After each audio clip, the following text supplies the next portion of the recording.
Hello everyone, सभी को good morning. हमारा चैप्टर चल रहा था विजयनगर साम्राज्य। उसमें एक क्लास हमारी कंप्लीट हो गई। ये हमारी नेक्स्ट क्लास है विजयनगर साम्राज्य।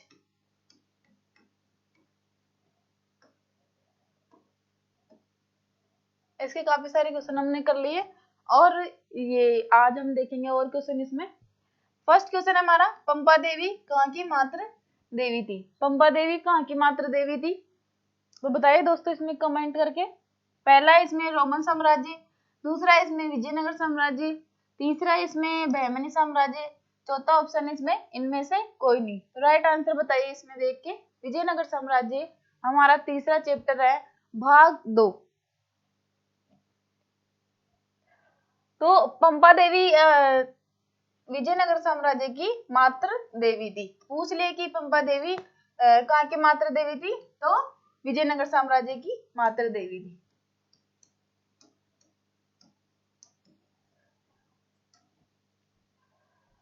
विजयनगर साम्राज्य आज हम पढ़ रहे हैं इसमें। तो विजयनगर साम्राज्य है एक विजय का शहर। एक शहर और एक साम्राज्य दोनों के लिए ये नाम प्रयुक्त होता है। एक शहर और साम्राज्य दोनों के लिए ये नाम प्रयुक्त होता है। शहर भी कहते हैं और एक साम्राज्य भी है, तो दोनों के लिए ये नाम प्रयुक्त होता है, जिसे विजयनगर साम्राज्य कहते हैं। इस साम्राज्य की स्थापना 14वीं शताब्दी में की गई। उत्तर में कृष्णा नदी से लेकर और दक्षिण के प्रायद्वीप की सुदूर दक्षिण तक ये फैला हुआ है। कि मतलब कहाँ कहाँ पे फैला हुआ है, ये कहाँ से कहाँ तक फैला है? उत्तर में कृष्णा नदी, उत्तर में कृष्णा नदी, और दक्षिण में कहाँ तक फैला हुआ है? पूरा प्रायद्वीप दक्षिणी सुदूर तक फैला हुआ है। प्रायद्वीप के दक्षिणी सुदूर तक फैला हुआ है।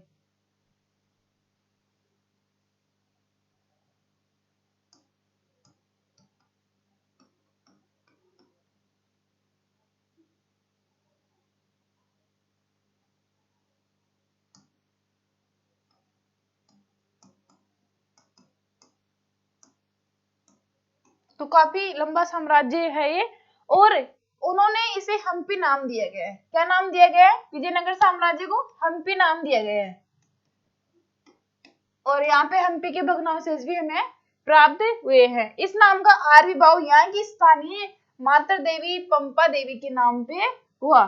तो इस नाम का आविर्भाव मतलब ये पंपा देवी के नाम पे ही इसका नाम पड़ा हम्पी।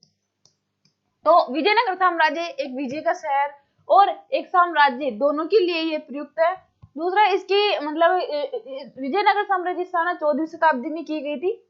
सबको पता है ये हरिहर और बुक्का 1336 में हरिहर, ये दो भाई थे, हरिहर और बुक्का, दो भाई थे। ये दोनों भाइयों ने विजयनगर साम्राज्य की स्थापना की, और ये उत्तर में कृष्णा नदी से दक्षिण में प्रायद्वीप के सुदूर दक्षिण तक फैला हुआ है। उन्होंने इसे हम्पी नाम दिया गया। क्या नाम दिया गया? हम्पी नाम दिया गया। इस नाम का आविर्भाव यहाँ की स्थानीय मात्र देवी पंपा देवी के नाम से पड़ा है।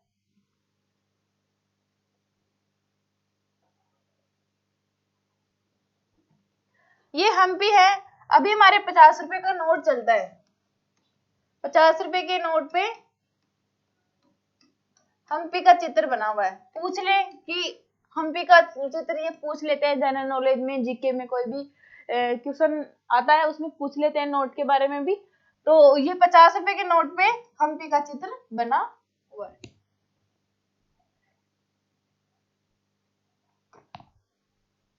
नेक्स्ट क्वेश्चन दोस्तों हमारा इसमें सेकंड, सत्य कथन बताइए। विजयनगर साम्राज्य से संबंधित क्वेश्चन है ये, और इसमें हमें सत्य कथन बताना है। सत्य कथन कौन सा है?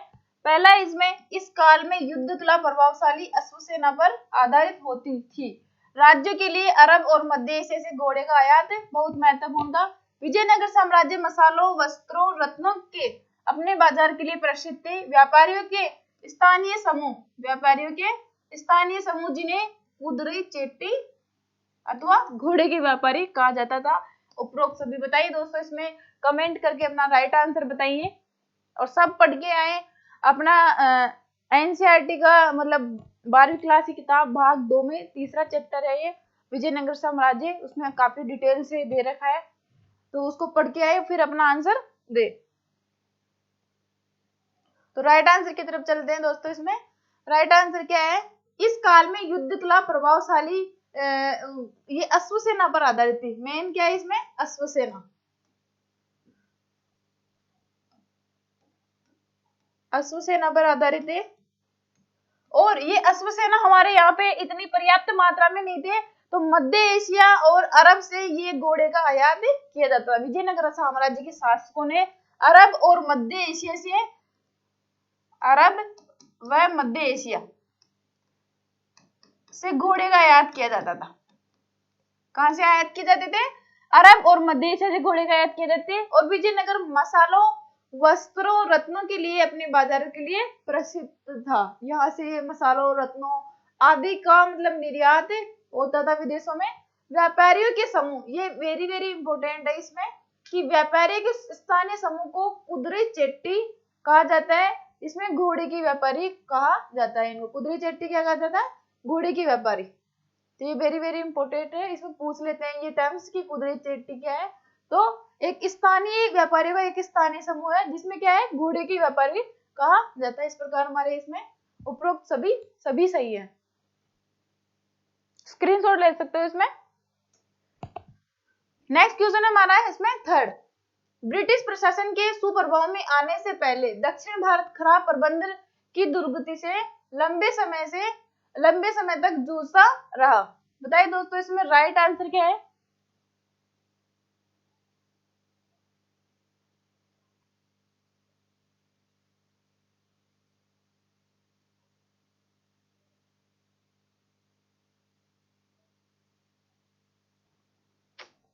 तुम्हारा क्वेश्चन थर्ड पढ़ रहे थे अपन, ब्रिटिश प्रशासन के सुप्रभाव में आने से पहले दक्षिण भारत खराब प्रबंधन की दुर्गति से लंबे समय तक जूझता रहा। तो पहला है इसमें कोलिन मैकेंजी ने कहा था, दूसरा है थॉमस हिक्की ने कहा था, तीसरा है इसमें अब्दुल रज्जाक ने कहा था, चौथा है डोमिंगो, ये डोमिंगो है दोस्तों, इसमें डोमिंगो फेंस ने कहा था। तो राइट आंसर बताइए इसमें राइट आंसर क्या है।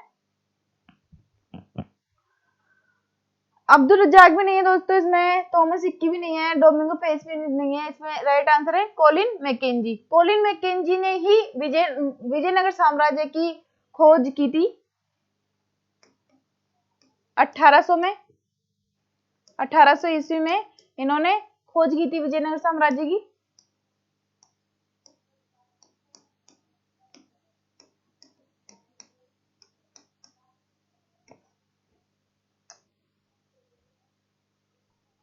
व्याख्या है इसमें कोलिन मैकेंजी के बारे में थोड़ा दे रखा है।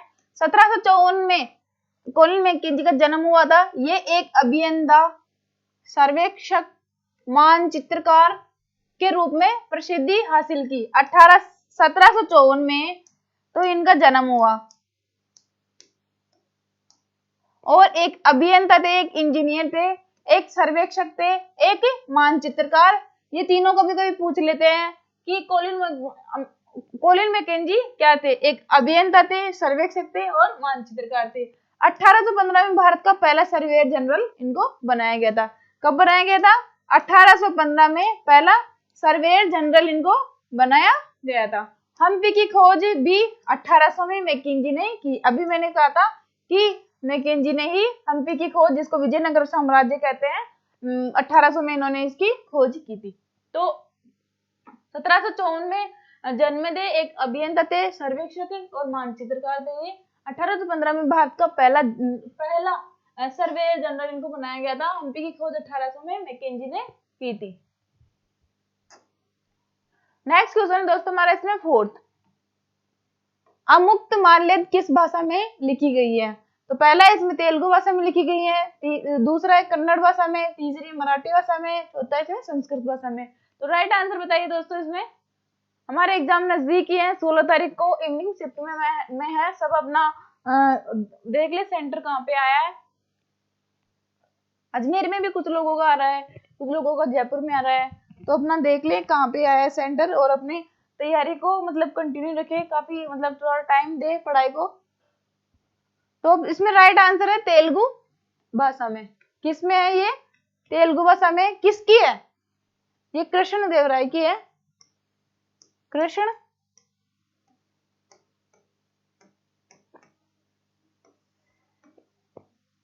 ये प्रसिद्ध कवि भी रहे हैं और शासक भी थे। प्रसिद्ध शासक भी रहे और प्रसिद्ध कवि भी है। इन्होंने अमुक्त माल्यद भाषा में, वो तेलुगु भाषा में लिखी ये वाली किताब। पूछ लेते हैं, कई बार पूछा भी गया है और पूछ भी सकते हैं, तो इसको ध्यान में रखना दोस्तों। अमुक्त माल्यद ये भी पूछ लेते हैं, किताब का नाम पूछ लेते हैं, किस भाषा में है तो ये भी पूछ लेते हैं। तो और ये किसने लिखी? तो कृष्णदेवराय ने लिखी है, तेलुगु भाषा में लिखी है, अमुक्त माल्यद। इसमें विजयनगर साम्राज्य के बारे में वर्णन किया गया है। किसके बारे में किया गया है? विजयनगर।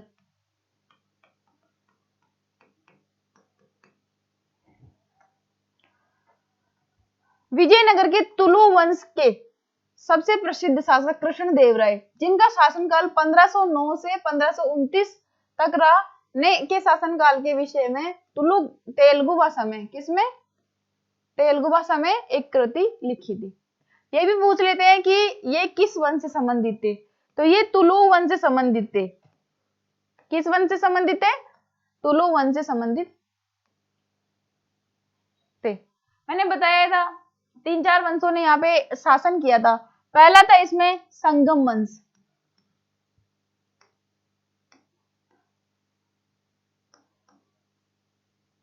दूसरा कौन सा था बताइए दोस्तों इसमें?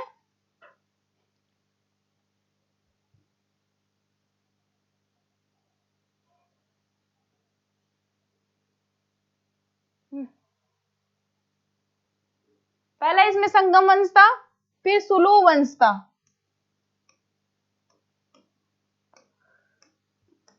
तीसरा इसमें तुलु था और चौथा वंश था इसमें अरविंद। कंटिन्यू इन्होंने विजयनगर साम्राज्य पे शासन किया।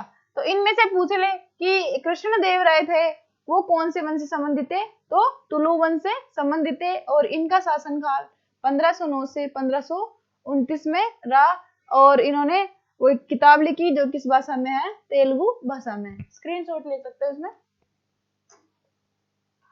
नेक्स्ट क्वेश्चन हमारा 5। विजयनगर साम्राज्य में काफी सारे यात्री आए यहाँ पे और इन्होंने यहाँ पे मतलब इसकी खोज की, यहाँ की मतलब सामाजिक, आर्थिक, राजनीतिक व्यवस्था के बारे में इन्होंने वर्णन किया कि मतलब वहाँ पे चित्रकार के बारे में काफी मतलब इन्होंने वहाँ पे खोज की। तो ये यात्री ने अपनी मतलब किताब में लिखे, ये जो भी मतलब वहाँ पे मिलते थे साक्ष्य इनको, ये लिखते थे उनको। तो कौन कौन से यात्री कहाँ कहाँ से आए, ये क्वेश्चन है हमारा। कि पहला है निकोलो दे कांटी कहाँ से आया, दूसरा है अब्दुल रज्जाक कहाँ से आया, अफानासी निकेतन कहाँ से आया, डोमिंगो, ये क्या है दोस्तों इसमें? डोमिंगो फेंस कहाँ से आया? तो राइट आंसर बताइए इसमें।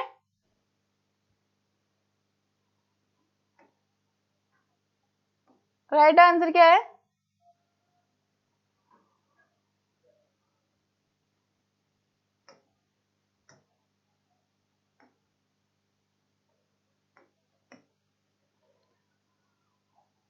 पहला है निकोलो दे कांटी, ये आए थे इटली से। कहां से आए थे? इटली से। तो पहला वाला है सी, ये वाला सही है। ये वैसे ही गलत रहते, पहले से ही कट जाएंगे ये। अब्दुल रज्जाक आया था फारस से। कहां से आए थे? फारस से, ये भी सही है। अफानासी निकेतन आए थे रूस से, तो तीसरा बी। डोमिंगो फेंस आए थे पुर्तगाल से। कहां के थे ये? पुर्तगाल के थे। इस प्रकार हमारा राइट आंसर सेकंड होता है। निकोलो द कांटी पूछा जाता है, ये कई बार पूछ भी लिया गया है और आगे भी पूछ सकते हैं। तो निकोलो द कांटी इटली से, अब्दुल रज्जाक फारस से, अफानासी निकेतन रूस से और डोमिंगो फेंस पुर्तगाल से।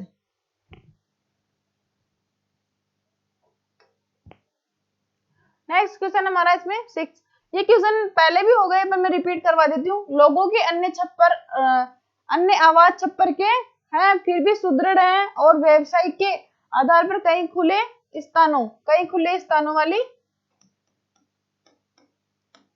स्थानों वाली गलियों में व्यवस्थित है। तो ये किसने कहा था? दुआर्ते बारबोसा ने कहा था। यहाँ पे पहले क्लास बन चुकी है, इस पे मैं बता देती हूँ। 15वीं शताब्दी में किस महत्वपूर्ण हौद का निर्माण विजयनगर साम्राज्य में किया गया था? तो ये कमलपुरम जलाशय था इसके अंदर। ये प्रायद्वीप के शुष्क क्षेत्रों में से एक था जो पानी के जल संचयन और इसे शहर तक ले जाने के लिए व्यापक प्रबंध करना आवश्यक था। इस हौज के पानी से खेतों को सींचा जाता था और नहर के माध्यम से राजकीय केंद्र तक ले जाया जाता था। उदाहरण के लिए जैसे हीरिया नहर है, आज भी इसके भग्नावशेष हमें देखे जा सकते हैं। तुंगभद्रा बांध से पानी लाया जाता था, धार्मिक केंद्र और शहरी केंद्रों में भेजा जाता था। कृष्णदेवराय ने नंगलपुरम नाम से एक उपनगर की भी स्थापना की थी। पहली वाली क्लास में ये मैंने करवा दिया था। राक्षसी तांगड़ी का युद्ध कब हुआ था? राक्षसी तांगड़ी का युद्ध मैंने बताया था, राक्षसी तांगड़ी का युद्ध 1565 में हुआ था। 1565 में विजयनगर के सेना के प्रधानमंत्री राम राय थे। इन्होंने नेतृत्व किया था राक्षसी तांगड़ी का। इसे कालीकोट का युद्ध भी कहते हैं।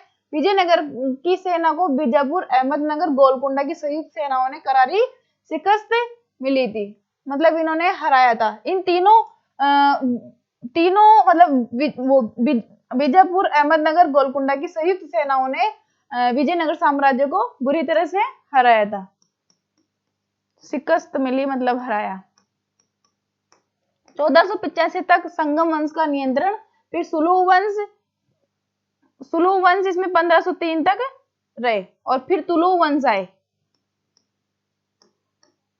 और फिर पता ही है अराबिडू।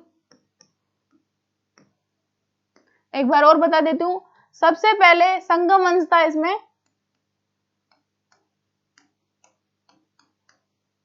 संगम वंश। दूसरा है सुलू, फिर तुलु, चौथा है, क्रम से पूछ लेते हैं कभी कभी इसमें, और कौन सा राजा किससे वंश से संबंधित था? तो ये 1485 तक नियंत्रण में रहे, फिर 1503 के बाद में ये, और फिर अराबिड। 10वां क्वेश्चन हमारा इसमें, अमर नायक कौन थे? अमर नायक कौन थे? राजा थे या सैनिक कमांडर थे या व्यापारी थे, शिल्पकर्मी थे? तो इसमें राइट आंसर अमर नायक क्या थे? सैनिक कमांडर थे। अमर नायक विजयनगर साम्राज्य की प्रमुख राजनीतिक खोज थी। अमर नायक, इसमें अमर है, अमर नायक सैनिक कमांडर होते थे, ये अपने को ध्यान रखना है, जिसे राय द्वारा प्रशासन के लिए राज्य क्षेत्र दिए जाते थे। राय द्वारा प्रशासन के लिए राज्य क्षेत्र दिए जाते थे। राय मतलब अमर नायक से भी मतलब ऊपर के पद वाले होते थे। ये किसानों, शिल्पकर्मियों, व्यापारियों और भू राजस्व अन्य कर वसूल करते थे।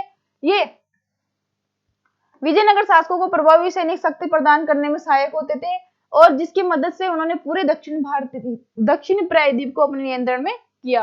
अमर शब्द कहां से निकला? एक संस्कृत भाषा का शब्द है, ये समर से निकला है। इसका अर्थ होता है लड़ाई और युद्ध। अमर संस्कृत के समर से निकला हुआ शब्द है, जिसका अर्थ क्या होता है? लड़ाई, युद्ध। यहाँ फारसी शब्द अमीर से मिलता जुलता है, जिसका अर्थ क्या होता है? ऊंचे पद या कुलीन व्यक्ति। तो ये अमर न्यायिक प्रणाली है, ये विजयनगर साम्राज्य की एक राजनीतिक उपज है, अमर न्यायिक प्रणाली।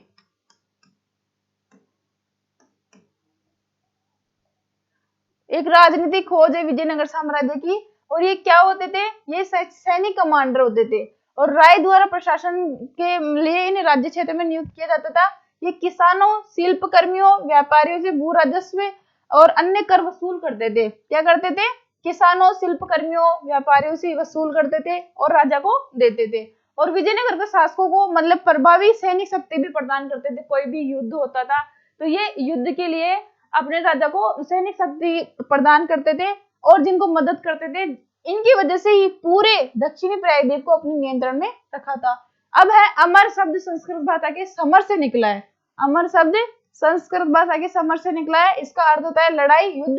ये फारसी शब्द एक अमीर से मिलता जुलता शब्द है, जिसका अर्थ क्या है?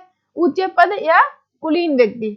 तो अमर क्या है, ऊंचे पद और कुलीन व्यक्ति है, एक ये सैनिक कमांडर होते थे। स्क्रीनशॉट ले सकते हो इसका। नेक्स्ट क्वेश्चन है, कौन सा यात्री विजयनगर साम्राज्य की किलेबंदी को देखकर प्रभावित हुआ?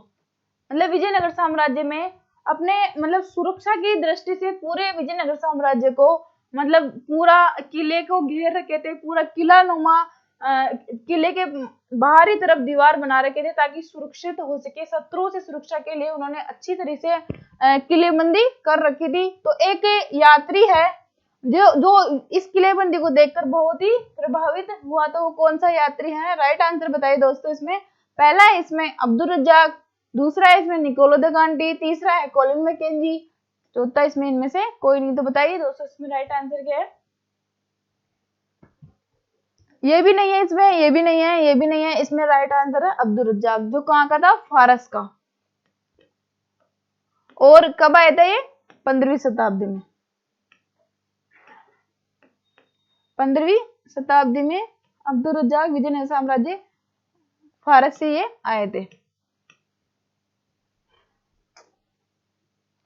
15वीं शताब्दी में अभी भी मैंने बताया है, 15वीं शताब्दी में फारस के शासक द्वारा कालीकट भेजा गया दूत अब्दुल रज्जाक किलेबंदी से बहुत प्रभावित हुआ। उसने दुर्गों की 7 पंक्तियों का उल्लेख किया। दुर्गों की कितनी पंक्तियों का उल्लेख किया इन्होंने? 7 पंक्ति का उल्लेख किया। हम्पी के भग्नावशेष 1800 में एक अभियंता, एक पुराविद कर्नल कॉलिन मैकेंजी द्वारा प्रकाश में लाया गया। ये मैंने पहले बता ही दिया था कि हम्पी के भग्नावशेष की खोज किसने की थी? कर्नल कॉलिन मैकेंजी, ये पूरा नाम है इनका। एक ये इंजीनियर भी थे और एक सर्वेक्षक भी थे ये।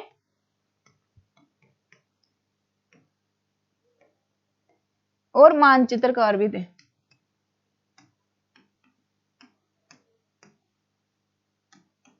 और बताया था 1754 में इनका जन्म हुआ था और 1800 में इन्होंने हम्पी के भग्नावशेष की खोज की थी। इस प्रकार हमारी ये क्लास कंप्लीट होती है। विजयनगर साम्राज्य हमारा यहीं समाप्त होता है। इसमें इतने ही क्वेश्चन बनते थे जो मैंने बना दिए। सब अपनी क्लास लें, अच्छे से पढ़ाई करें, खुश रहे, मस्त रहे।